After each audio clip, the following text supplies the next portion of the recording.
Hello students, we have already studied the land use in urban areas. Now we are going to study today the land use in the rural areas. Now basically in the rural area, the land is used majorly in agriculture, non-agriculture. It is used for grazing, it is used for animal husbandry purpose. So such type of use is done in the rural areas. Let us study first what is land use. Why is it necessary to study land use and what type of land uses are done in the rural areas? That we'll study in detail. Land use. The land around us is put to different uses. Different types of lands are suited to different uses. So each and every land which is around us is used for the different purpose. Some land is used for housing purpose, some for garden purpose, some for road purpose. So every land has been used for different purposes. Some land is occupied by rivers, some is occupied by trees, some are occupied by roads, and some are occupied by buildings. Human beings use land as a resource for economic activities, production, as well as residence and recreation. So we use it for economical purpose, we use it for residential purpose, and we use it for recreational, means what? For the entertainment, for our enjoyment purpose. Land use and land management practices have a major impact on natural resources including water, soil, nutrients, plants and animals. So it is also having the impact on water, soil, nutrients, plants and animals also. Land use information can be used to develop solutions for natural resource management issues such as salinity and water quality. So even the quality of water, the salinity issues, the natural resources, all these are also having a great impact on land uses. Land use is the characterization of land based on what can be built on it and what the land can be used for. So according to the speciality of the land, according to its characteristics and features, we will decide which land is suitable for which type of purpose. If the land is having a fertile soil, the water body is near to that particular land, definitely we will use it for agriculture purpose. If the land is not having fertile soil, the soil is completely infertile, so definitely this land will be will be barren land, so we can use it for residential purpose. So according to the feature of that land, we use the land. One definition of the land use is the total of arrangements, activities and inputs that people undertake in a certain land cover type. So whenever the people he performs some activity, he makes some input, he puts some input in the land and make it of some use, then we call it as land use. It's important to note that land use and zoning are not the same.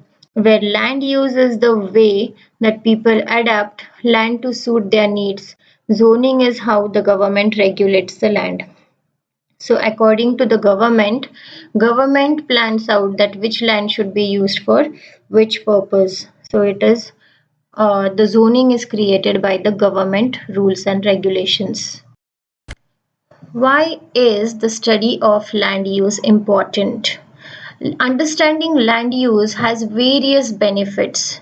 It is going to affect directly the land buyer who is going to purchase that land. First, what is the starting of it? That it helps to prevent a costly and time consuming misunderstanding when it comes to what we build where. So definitely we have the misunderstanding, or we have to spend much time to understand what type of use shall we make on this particular land. The example given here is it prevents someone from buying a property designated as residential with the plans of building a farm. Knowing the purpose of land allows the buyer to find the land that will work the best for what he or she is planning.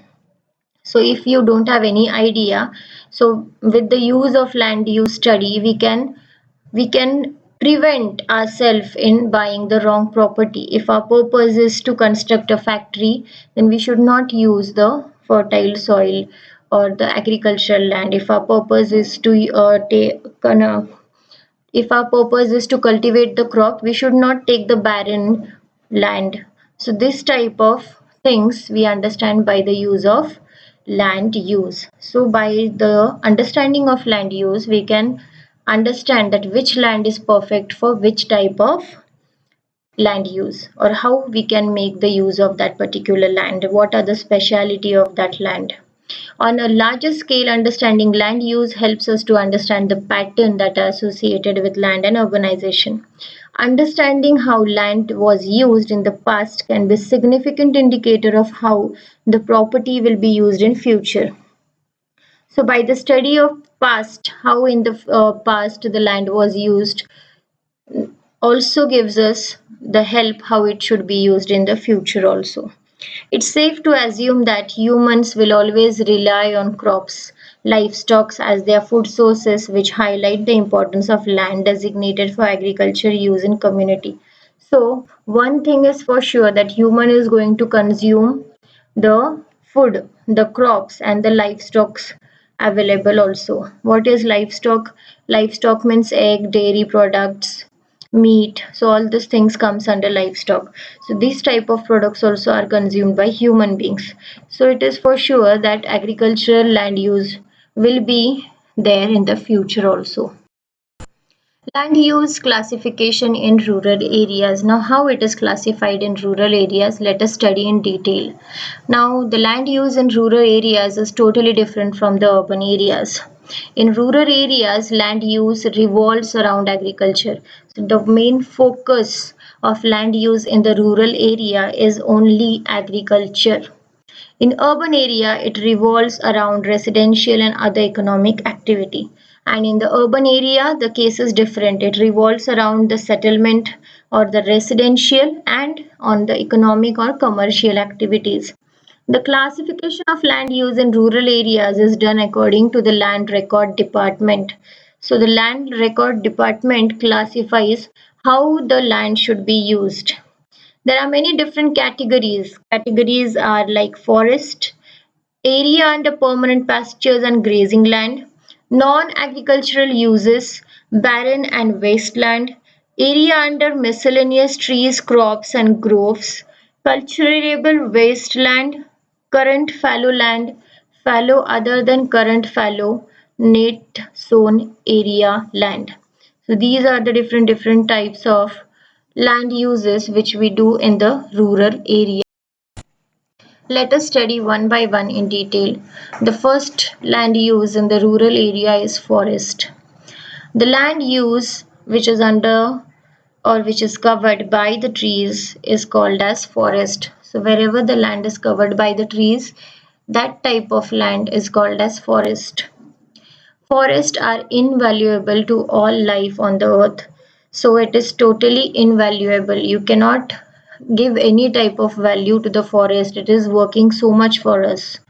Forest land use in a function of social and economic purpose for which land is managed, while forest land cover is a human definition of biological cover observed on land. So what is forest land cover? How we biologically observe the land, whether the land is totally covered by shrubs, whether the land is covered by deciduous or coniferous forest, it is covered by water bodies. So that is the land cover. And what is the use? Which type of, how it is socially useful for us, how it is economically and commercially useful for us, that comes under forest land use. Forests cover more about one third of the total land area.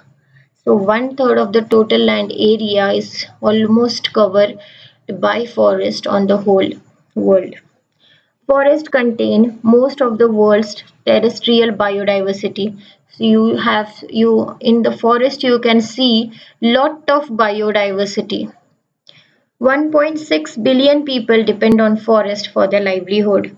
So in the whole world, near about 1.6 billion people, they are dependent on the forest for their basic needs, for on their occupation also. Next is non-agricultural uses.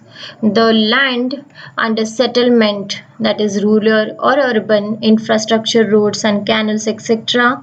Industries, shops are included in this category. So the land which is infertile, which is very poor, which is not good for the agriculture purpose, is considered as non-agricultural land. So what can be done on this type of land? So on this type of land, the settlements are made, the residential houses are created, roads are built, as well as canals are constructed, or an industries or shops are being made. So that type of land is called as non-agricultural land. An expansion is the secondary and tertiary activities would lead to an increase in this category of land use. As this type of land is not suitable for agriculture, so definitely the primary activity is not carried out on this land. So this type of land is definitely used for secondary and tertiary activities like trade, transport and communication. Next is barren and wasteland. The land which may be classified as wasteland, such as barren hilly terrains, desert land, ravines, etc., normally cannot be brought under the cultivation with the available technology. So this is a land which cannot be brought under cultivation. You cannot increase the fertility of the soil. You cannot make any changes so that you can make the use of this land in the agriculture purpose. So the barren land covers all barren and uncultivable lands in the mountain, hill slopes, desert and rocky areas. So this type of land is basically seen in the hilly areas, in the hilly slope terrain areas, in the desert areas where you have rocks in plenty. These areas cannot be brought under block except at high input cost with possible low returns. So you cannot bring these areas under cultivation without giving lot of input on it. You have to make so much of costing on it, and after doing also you don't get the 100% result on this type of lands. Area under permanent pastures and grazing land. So pastures and grazing means what? The land which is used by the domestic animals, the herbivorous animals, to consume their food. Their food is the grasses, the pastures which are growing on the land. Most of this type of land is totally owned by panchayat or government. So this type of land is under the government or the panchayat of some village. Only a small portion of this land is privately owned. So there are small portions which are owned by some private humans, or they have their own private property. The land owned by the village panchayat comes under common property resources. So these type of lands are basically under panchayat and government. So all type of people or different people can make use of these lands for their animals, to graze their animals. Grazing takes place mostly in forest and other uncultivable land wherever pasturage is available.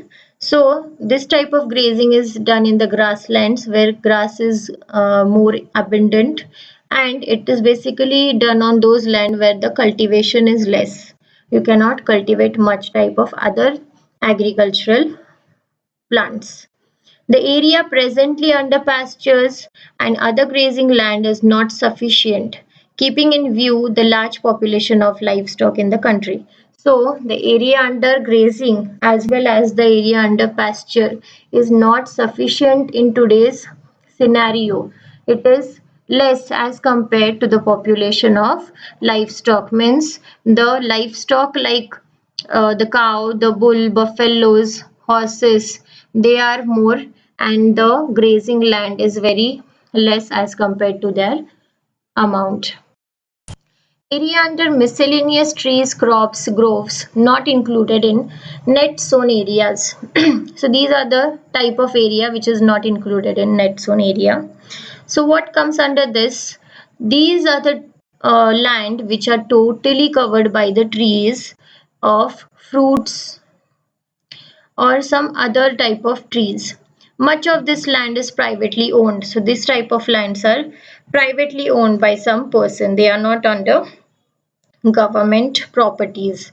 Land under miscellaneous tree crops are groups included all cultivable land which is not included under net zone area but it put to some agricultural use. So these type of lands are put to some agricultural use. You can the plants like the fruits you can see the bushes, the grasses, the bamboo plants. So these are which are not included under orchard are classed under these categories. Culturable wasteland. Now what are the culturable wasteland?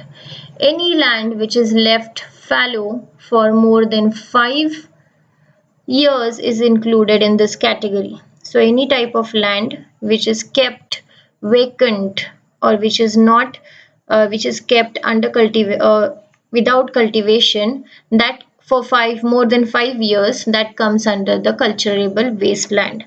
It can be brought under cultivation after improving the through reclamation practices. So why it is kept for non-cultivation for so many years? So that it should gain its fertility back and then the other crop is being cultivated after though such a long gap.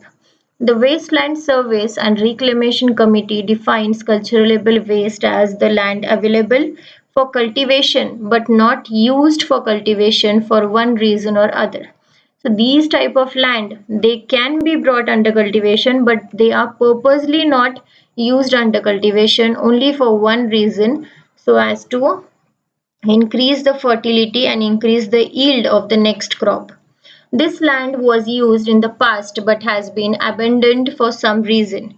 It is not being used at present due to such constraint as lack of water, salinity of soil, soil erosion, waterlogging, unfavorable physiography, or human neglect. So these after gaining the fertility is also one reason and other reason like you don't have water to cultivate the crops or the salt amount is getting higher in this area. There is lot of soil erosion that is taking place or waterlogging is being seen. Unfavorable physiographic activities are seen or the human beings are neglecting, they are not having focus on that land. So even these are the reasons under which comes under culturable waste. Now the next is current fallow. Now this type of land is also kept vacant or it is also kept left under without cultivation. But the only difference between the before land and now the current fallow land is that this type of land is kept vacant for 1 or less than 1 year. Fallowing is a cultural practice adopted for giving the land for rest. So this type of activity, keeping the land without cultivation for 1 year or less than 1 year, means it is giving the land a rest. Why this land is given a rest? So that it can recover, it can recoup up with the fertility which it has lost in the natural process.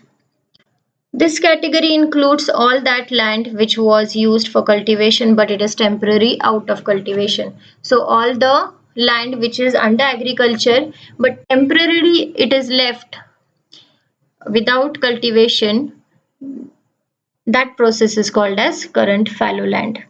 Fallow land is of two types, current fallow and fallow other than current fallow. Fallow of 1 year is called as current fallow, while that of 2 to 5 years is called as fallow other than current fallow, which we have already studied. Fallow land is left uncultivable for 1 to 5 years to help soil recover its fertility in natural way, depending upon the natural soil and the nature of fanning. Fallow and other than current fallow. This is also a cultivable land which is left uncultivable for more than a year but less than 5 years.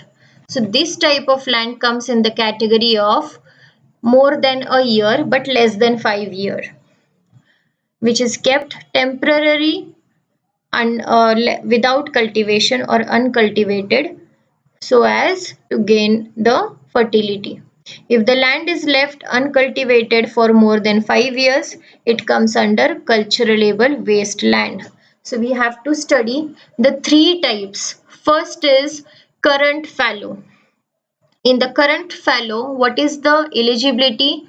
The land is kept temporarily uncultivable for less than 1 year or max to max 1 year. The second category is fallow other than current fallow. In this, the land is kept temporarily uncultivable for more than 1 year and less than 5 years. And when the land is kept uncultivable for more than 5 years, then we call it as culturable wasteland. While that of 2 to 5 years is called as fallow other than current fallow. So keep in mind all these three type of fallow lands. There is the need to reduce the extent and frequency of fallow land in order to increase the agricultural production. So this is not suitable to keep the land vacant for 5 years. So there is the need to reduce this time slot so as to increase the production yield. This can be done by proper dose of fertilizer, improving irrigation facilities, crop rotation and combination and other services, several other similar farm techniques.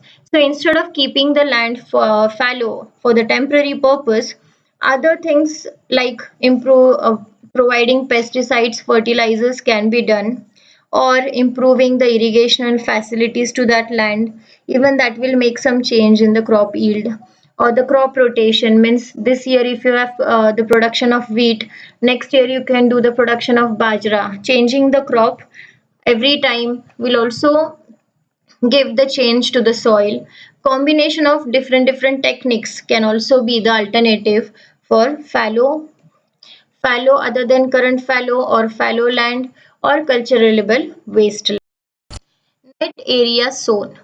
The physical extent of land on which crops are sown and harvested is known as net sown area. So on the land where the crops are sown and harvested is called as net sown area.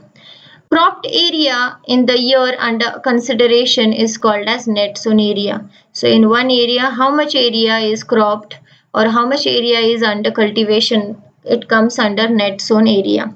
This area has a special significance in an agricultural country like India because agricultural production largely depends upon this type of land.